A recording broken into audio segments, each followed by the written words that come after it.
Hello everyone, I'm ImKibitz and welcome back to Satisfactory, where last time we did a huge world tour and I released my save file on Patreon because we're done 3 out of the 4 space elevator parts, which are nuclear pasta, thermal propulsion rockets, and magnetic field generators, all of which were automated in that factory right there. Where we're making 20 nuclear pasta, 10 thermal propulsion rockets, and 50 field generators. All of which we are making and then immediately throwing out into an awesome sink for tickets. Because we're not sending them into the space elevator until we're done all of the parts. And the last one we need are assembly director systems. Which looks simple enough. A supercomputer and adaptive control unit? How hard could it be? Ridiculously difficult, in fact. The adaptive control units need computers, heavy modular frames, and circuit boards, but most notoriously, automated wiring. And this is one of the most vile things to create in the whole game. Just because of the unbelievable amount of wire you need. Like, just to make 2.5 per minute, you need 50 cable. And to make cable, you need 2 wire at least. So that's 100 wire for 2.5 automated wiring. So translating things, that's like 300 wire per adaptive control unit, and you still need supercomputers. And no matter what route you go, it's like plastic high-speed connectors, more computers, control rods, batteries, it's all over the place. It's crazy. And that's not even the worst of it. Because with the 3 parts that we already have done, we're able to weave together the productions. Like for this one, we needed some pressure cubes, which also could be used for the thermal propulsion rockets and turbo motors. Plus we needed some fused modular frames for this as well. Thus again, used in this recipe. And then the magnetic field generators needed batteries, which we needed for our drone system. So over here in our aluminum build, we're in a way able to make everything at once, along with all the batteries we're gonna need for our entire playthrough. And with the aluminum products done, that's why we brought them all over to the green fields here, because we just needed some iron and copper technically. So where with these 3 components we're able to weave their production lines together in a beautiful song and dance, the assembly director systems exist off in space. They are the black sheep of the 4. And we pretty much have to start from the ground up. Except for the fact we have about 5,000 rubber available, 7,000 plastic per minute, and enough batteries for drones to blot out the sky. So that's pretty good at least. But due to the insane amount of automated wiring we're gonna have to produce, we pretty much need to sacrifice another biome on the map. So whereas we chose the green fields to sacrifice to the copper powder gods, we're gonna go across the planet to the red desert to sacrifice to the automated wiring gods. And I guess if we're doing that there, we may as well do everything else there as well. So in a weird twist of fate, we are going to be ending this playthrough where we began. And man, oh man, get a good look at this desert because it is going to be looking radically different once we're through with it. Because instead of building some giant monolithic factory structure as I usually do, instead we're going to brick the entire biome and turn it into a giant factory hellscape with smokestacks and vehicles and stuff running around everywhere. It's gonna look very chaotic. I'm gonna build in a way, so hopefully it's not super pancake flat and we can make things a little bit interesting. I'll show you what I mean by that in a second. First things first, I gotta clean up a ton of this area because I prepared a bunch of stuff when we first started the playthrough, like the train system, all those belts, this platform. It is all for our first starter base. One thing, however, is gonna be staying, our first storage room. So I like it, it's cute. It's a nice piece of history. In fact, maybe we could even use this. I don't know. Main thing is, I want to preserve it, at least. It's not really going to fit the aesthetic, like Big Red Barn is not going to go with Industrial Hellscape. So instead, we are going to, I guess for now, we're just going to throw it in a box. So like, literally, we're going to throw it in a box. Like we're going to build huge walls, we're going to put a huge roof on this, and we're going to make it like all concrete and hide it away. And then we'll figure out what to do with it later, maybe. Or we'll just leave it in a box, I don't know.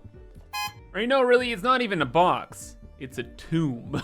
Yeah, we will definitely be switching this up later. It is an eyesore, but at least it's a nice little place for us to work on our projects. Like we have our hypertube cannon there. Maybe I bring up some concrete and produce it locally. I don't know. We will see. Main thing is to start designing our desert here. And to make things interesting, I'm gonna be building with the terrain. Like we could just go at this height and brick the whole thing and have it be a flat concrete mass. But that's, yeah, it could be interesting, honestly. But you know what? We're not gonna do that. We're gonna do something different. So the cool thing about this biome is that they're nice, cool dunes. And with the dunes, we can use those to make the shape of what we wanna build. So we'll bring the concrete down to as far down as we can at least. Go out a little bit, and then start building on the terrain. Then whenever we have to go up the terrain, maybe we go up a block or two, and we build another level. And then we can continue this pattern throughout the entire desert. And then as we're building, we can throw on a bunch of smelters and machines on whatever level there is. And I'm thinking here, eventually, once we have enough done, it'll look insane, crazy, and good. Usually with any build or any kind of terrain, you want there to be a lot of height variation. That's what gives it a lot of character. So something like this would be pretty good. Say we're starting to get too high now, maybe we could lower this down. And yeah, it's gonna be very haphazard, a little crazy, but it'll feel like there is meaning and purpose behind it all. Anyway, that is my big goal today, is to brick this entire biome, but also gather up all the materials for the first stage of this project, which is 15,000 iron ingots per minute. Yes, 15,000. It's more than 7, but that's okay, because this biome has, I think, 22,400 iron ingots? I think in my first playthrough, I did this exact same thing, except I brought all of the iron across the map because I was a very unique person back then. This time we're gonna smelt on location and it's gonna be a lot easier. And aside from the unique building style, we're actually gonna be building factories in a very unique way in this biome too. I have been constantly worried about lag in this playthrough. A lot. But now that we're at kind of the end of the road here, the game's running pretty well, so let's kind of break it. This project, we're gonna be trying to build as much as possible. We're going to be smelting iron just with smelters, and instead of overclocking them, heck, we're gonna underclock them. So now, man, we need 15,000 ingots divided by 30. We're gonna build something like 500 smelters just to get started. And that way we can for sure cover this desert with machines and it'll look cool. Plus, man oh man, what a breath of fresh air building like this compared to our last project. Our last project, we were like super tight on space. Now it's like we have all the space in the world. In fact, I'm actively encouraging myself to use it. Great. Anyway, these systems are very basic. Each set of them is 10, and that can smelt, what, 600 ore per minute? So there's 600 there, 600 in the next one, and then this last set is underclocked, so it can smelt 180 per minute. So I'll run around the biome, filling out the concrete, finding extractors, upgrading them to tier 3. If we had portable miners. And anyway, yeah, we're just gonna make 780 lines out of iron ore, feed it into these systems, and expand exponentially. No, wait a second. I am very proud of myself. I have something really cool to show you. After months of handcrafting portable miners, I finally actually automated them. It wasn't even that difficult. I just never did. I was like, oh, we only need 3 of them here, 3 of them there, 3 of them everywhere. But now with this project, I was like, it's time.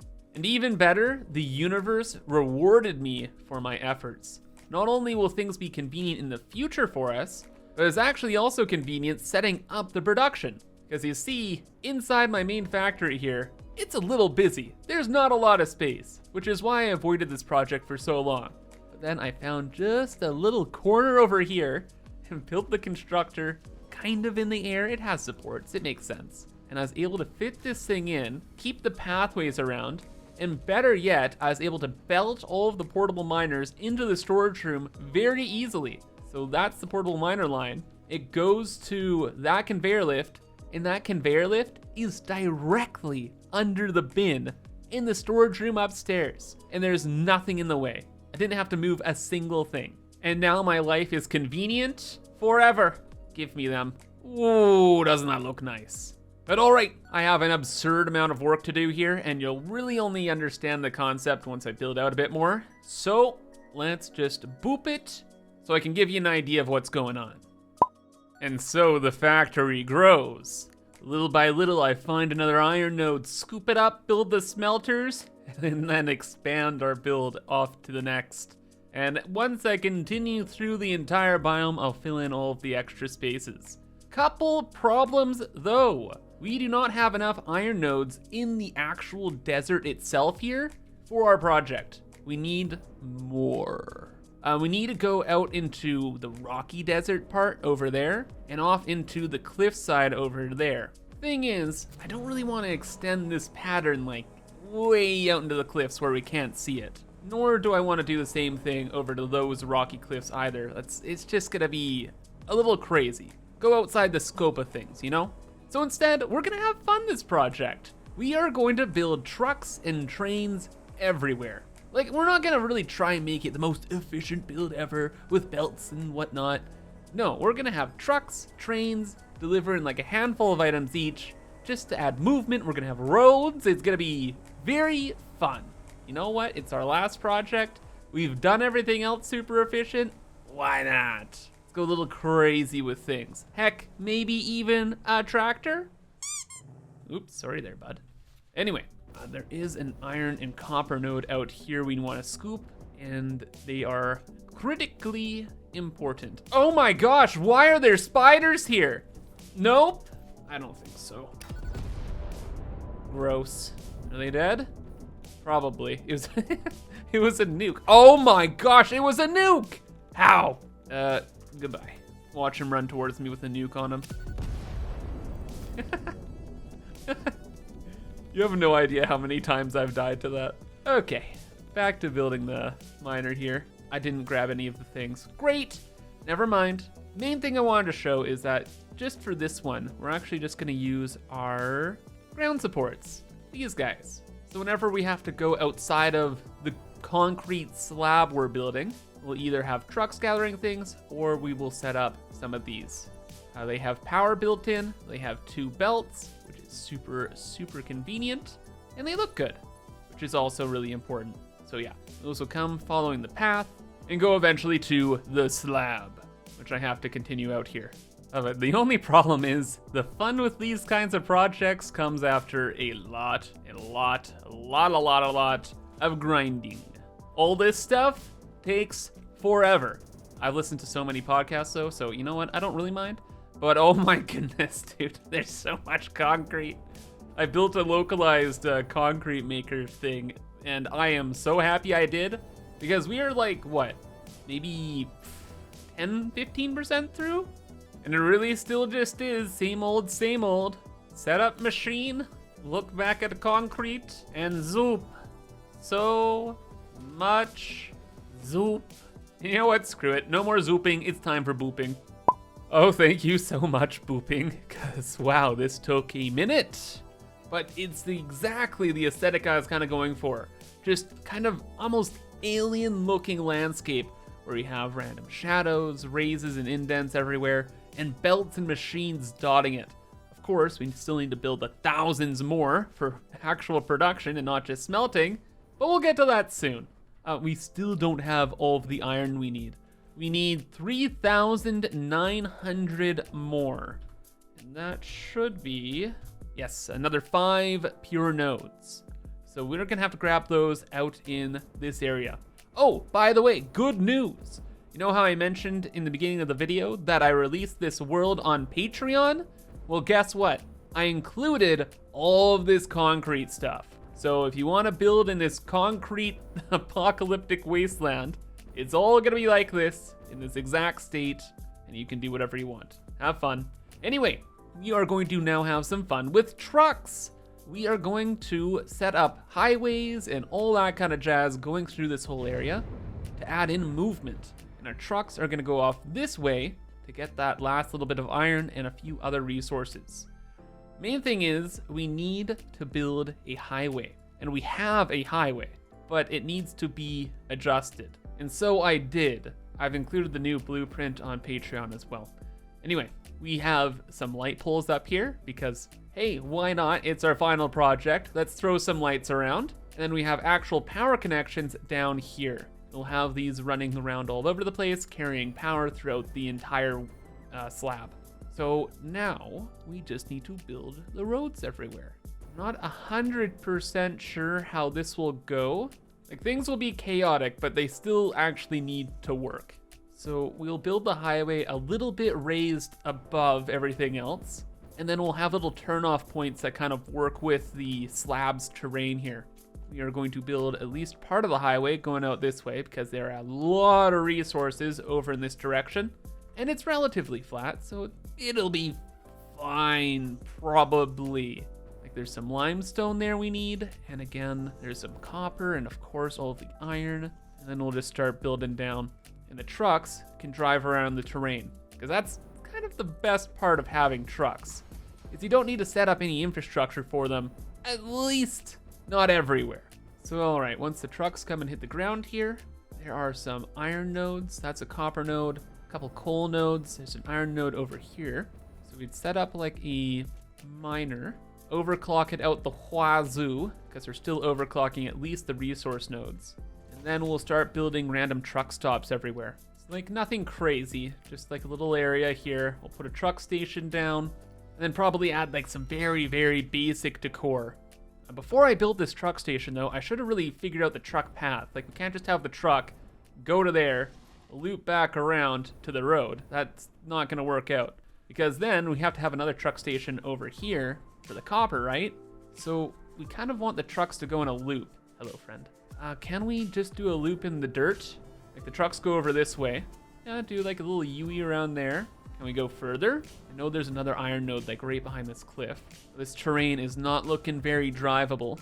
There's the node. So maybe we can bring the resources towards a loop, because it's looking like the road can start there, and then the trucks can go around this way, turn back around here, go to like truck stops when they need to, like they just pull off to the right side of the road, grab their stuff, and then they rejoin the loop. So in a way, this is all one giant roundabout. And I think I can make that work. With all the trucks moving and grooving though, we're gonna have to make sure that there's enough space for everything. Like, trucks need to be able to pass by the truck stations, and maybe by other trucks, I don't know. Like, how many nodes do we have here? We've gotta grab the iron from over there. We have copper, iron there. Yeah, so at least 3 truck stations. And depending on throughput requirements, i.e. the transfer rate from the trucks to the factory, we might have to actually double that to 6 trucks running through this loop. So it can get real busy here real fast. So with this copper node here, I'm kind of building its truck stop a little bit higher up, just off and to the side. So we are truck, we go beep, and we have a nice drive across our beautiful highway, and then we get to this area here. So we'll go down the ramp, we'll take a right, be able to get up to this truck station no problem. There's plenty of space off to the right as well. And we can probably stop here just fine if I'm not driving like a total maniac. And then we can rejoin the loop, taking a left here, bud. Since we already have our loot, pass to the left of that truck station, and off we go back into the system. Okay, cool. Only thing that's not cool is I think I'm deleting this entire highway. There's that limestone node there, and I think I want it. So, goodbye. And hello, brand new, super improved road. Wow. Actually have to still add on the lights, but I digress. Truck stations are done. And look, we got a little sign. We got the node I wanted. Everything's great. Look at the shenanigans. Yeah, this area is actually sick. This whole project is gonna be so much fun. I'm actually super hyped about it. So yeah, like I was saying, the trucks kind of just go around in their loop, and I was able to fit in a bunch more stations. We got the one to the right for the limestone. We pull off to the right here to get to the iron, which will definitely cause no accidents at all as the trucks need to cross paths. And that turn is definitely realistic if you can do a little burnout like that. So yeah, it's fine. Then back to the loop, and we are good to go.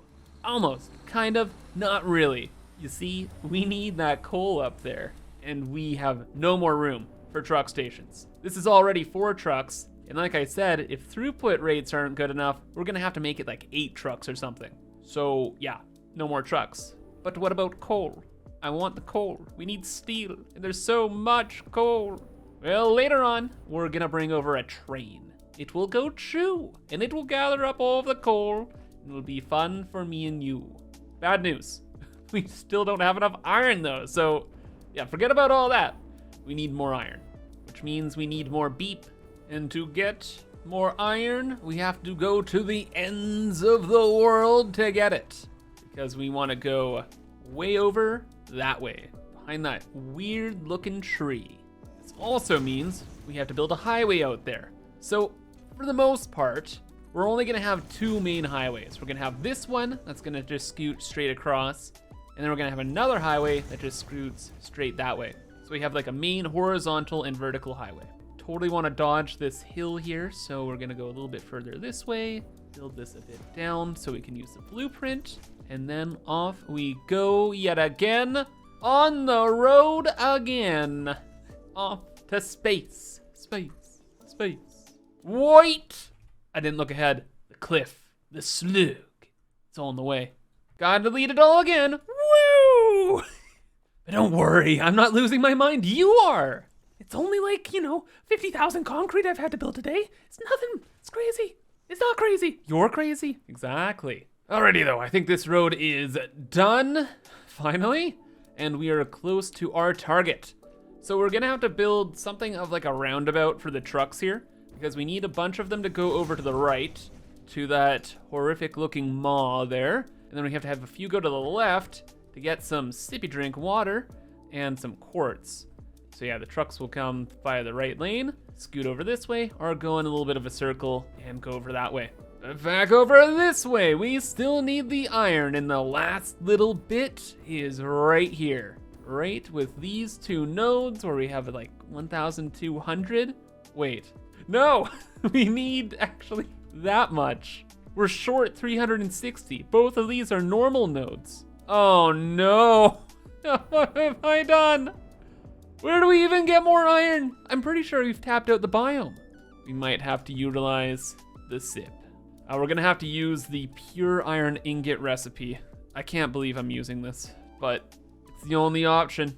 Using refinery, you take the iron ore, use some water, and you get more ingots. It seems so silly to do with iron, but this is such a niche scenario, so be it. We'll worry about that later when we have the actual trucks running about and we know where we're actually processing this iron, cause it ain't gonna be here, chief.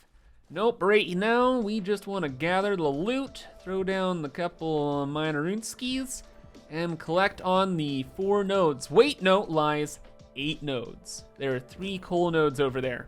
And it shouldn't be all too difficult, honestly. Similar to how we did the last truck stop, we're gonna do another kind of roundabout thing, where the trucks will have a road about where I'm standing, and then they will turn off to the left and start going around this whole pit here. The items will go underneath the road, there'll be truck stops off to the right, and then they will rejoin the big loop going around the pit. After they go all the way around, they'll reach back to the road, that's gonna be over here, and go back to the main highway. So it's a pretty simple thing. It should only take a little bit, maybe only an hour. Well, in classic Kibs fashion, it took a lot longer than I originally anticipated, but it was worth it. Oh man, was it worth it. This looks so cool. I was able to do this cool, like, modern brutalist design to support the roads, and I really, really like it. We're gonna be using this kind of theme wherever we can. Yeah, the road network worked out great too. We're able to end off the road here. It just hits the dirt so we can go and drive around if we want. This all looks really nice. I tried my best to throw in some crosswalks here and some arrows, but there's like the Z fighting whatever happening and it doesn't work. But it was worth a shot. Actually, you know what? I learned something else that was really cool. Aside from this beautiful pit here, over here we have some hills. And with the hills, there's always this problem where we have the walkways going down them, but the walkways don't have the 2-meter slope variant. So say you want to go down one of these ramps, well, your options are limited, because both the variations of the stairs and the ramps are both too steep for whatever reason. So instead, I've clipped together some roads here, and I added the paint to half of them. So it kind of looks like there's a walkway here, when really it's just more asphalt. Still though, better than nothing. In fact, I kind of like it.